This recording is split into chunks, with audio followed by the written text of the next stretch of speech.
A trigger point is, by definition, an area of spasm in a muscle, and within that spasm is a buildup of some of the byproducts of muscle contraction, specifically lactic acid. Why do they develop? Well, trigger points develop as a result of locally pinched and irritated nerves, and we've talked about how that happens. Sometimes with disc problems, but very often just from altered biomechanics in the spine, the nerve becomes irritated, hyperactive, the muscle will then go into contraction, and it'll stay that way. A lot of times as we feel the spine, we'll find muscles on one side tight and knotted up with trigger points, and on the other side they're actually turned off. Muscles go flaccid and aren't doing their job at all. But that's our bony landmark. We're going to start from there. We're going to work across the base of the skull, and this is a place that typically is laden with trigger points, especially if you have pain up there or headaches, problems up in this area, sinus trouble, ear problems, chronic ear infections and so forth, TMJ.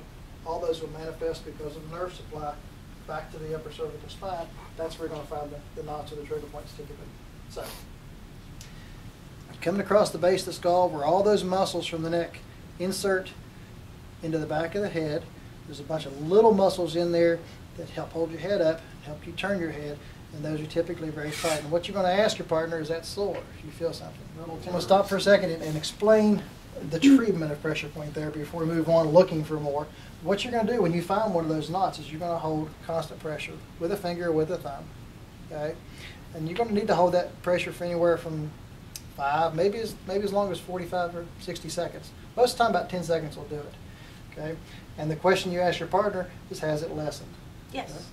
There we go. Now, in the beginning, she may have felt pain radiate from here up to the top of her head, and as I treat it, it will recede. Probably not go away, but it lessens. That's what we're looking for. Once it lessens, move on and find another knot. The pattern we're following, we worked across the base of the skull. Now we're going to begin to work down the spine. Okay? In a group of muscles we call the paraspinal muscles or paravertebral muscles. They run along each side of the vertebrae. Now, if you get too close to the middle, you're going to feel those bumps we talked about before. Those are the spinous processes. That's bone. You push on it all day, it's not going away. Might be sore even, but that's not a trigger point. You're going to be on each side. Okay, so I'm demonstrating here where those muscles are. So as we work up the neck or down from above where we were, you're going to kind of slide your finger down, one finger width at a time, feeling for knots, area of tension in the muscle, like right there. Once you find it, you're going to treat. Okay.